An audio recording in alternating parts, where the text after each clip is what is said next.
free clinical care.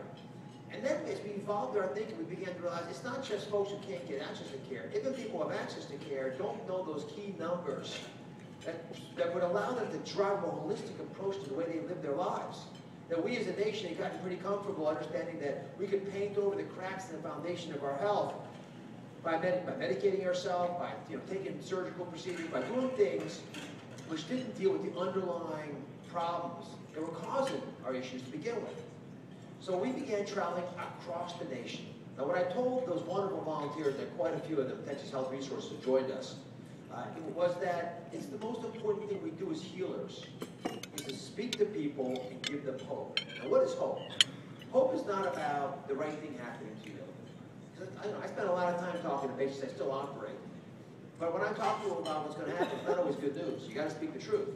Hope's about making sense of what's happening in your life. And it's hard to do that sometimes when you're squeezing that experience into that little silo of, let's say, healthcare, which in our case, in civilian communities, mostly the doctor's office. In the military, it might be the VA system, but nevertheless, it's sort of a finite, defined area. And what you're doing here defines how we have to change healthcare in America and the civilian communities as well.